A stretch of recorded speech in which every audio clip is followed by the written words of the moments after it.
සුබෝදෑසනක් හැමෝටම යේසු පිහිටයි. අද දවසේ දේවපාමුලට ආවා වූ ඔබ සියලු දෙනාම ආදරයෙන් පිළිගන්නවා. අපි අදත් යමු ස්වාමීන් වහන්සේගේ වචනයට. අපි කියවමු ගලාති 6:14. යේසුස් ක්‍රිස්තුස් වහන්සේගේ කුරුසිය ගැන මිස වෙන කිසි දෙයක් ගැන පාරට්ටු කරගන්නට මට නම් සිද්ධ නොවේවා. ඒ කරන කොටගෙන ලෝකය මටද මා ලෝකයටද කුරුසේ ඇනගසනු ලද්දේ විය. කවුද මෙහෙම කියන්නේ? මෙහෙම කියන්නේ පවුලුතුමා. පවුලුතුමා කියනවා ස්වාමින් වහන්සේගේ නැත්නම් යේසුස් වහන්සේගේ කුරුසිය ගැන විසක් වෙන කිසි දෙයක් ගැන මට පාරට්ටු කරගන්න නම් සිද්ධ වෙන්න එපා කියලා. ඉතින් මං අද මේක අහන ඔබගෙනුත් අහනවා ස්වාමින් වහන්සේව පිළිගත්තු යේසුස් වහන්සේ තමුන්ගේ පුද්ගලික ගැලවුම්කාරයා විදිහට පිළිගත්තු ඔබ මොකක් ගැනද පාරට්ටු කරන්නේ? අපේ ජීවිතවල අපිට යම් දේවල් තියෙනවා. සමහර උසස් අධ්‍යාපනය ලැබලා ලොකු රැකියාවල් කරනවා. සමහරුන්ට ගෙවල් දොරවල් යාන වාහන තියෙනවා. උසස් දේවල්. සමහරුන්ට තමුන්ගේ දරුවෝ ගැන ආඩම්බරයි. ඉතින් ආඩම්බර වෙන්න එපා කියනවා නෙමෙයි.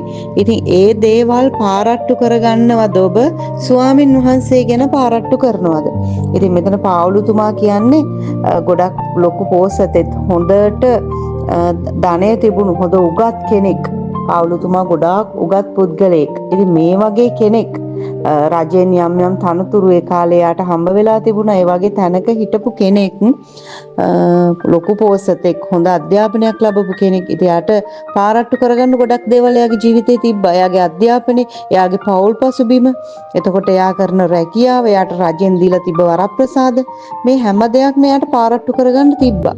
හැබැයි එයා ඒව පාරට්ටු කළේ නෑ. එයා පාරට්ටු කරගත්තේ දෙවියන් වහන්සේගේ කුරුසිය ගැන විතරයි. එයා ලොකුට කතා කළේ. එයා ගොඩක් කැමති වුණේ ඒක ගැන කතා කරන්න. ඉතින් අපේ ජීවිතවලත් අද මේ දේ තියෙනවද කියලා කල්පනා කරලා බලන්න. ඉතින් පාවුලුතුමා කියන වෙන කිසි දෙයක්. ඉතින් එයාට ඒ තියෙන හින්දානේ කුරුසයට අමතරව එයාට ගොඩක් දේවල් තිබුණ නිසා තමයි එයා ඒ දේවල් ගැන පාරට්ටු නොකර ඒවා අතහැරලා ඒවා කුණු කියලා පාවුලුතුමා කියනවා මට තිබුණු හැමදේම කුණු කියලා මම හිතනවා කියලා. ඉතින් එයා එහෙම හිතලා එයා උසස් කරලා කතා කළේ. එයා වැළඳගත්තේ. එයා ආදරය කළේ දෙවියන් වහන්සේ. එයාට දුන් යේසුස් වහන්සේගේ කුරුසිය ගැන තමයි එයා පාරට්ටු කළේ. ඉතින් අද බොහොම පොඩ්ඩක් තියෙන ඔබ මම බොහොම සුළු දෙයක් තියෙන කිසි වැදගත්කමක් නැති දේවල් අපේ ජීවිතවල තියෙන. පාවුලුතුමාට තිබුණු දේවල් වලින් කාලක්වත් අපේ ජීවිතවල අපිට නැහැ. ඉතින් අපි මොනවද අද පාරට්ටු කරන්න කියලා කල්පනා කරලා බලන්න මේ උදෑසන.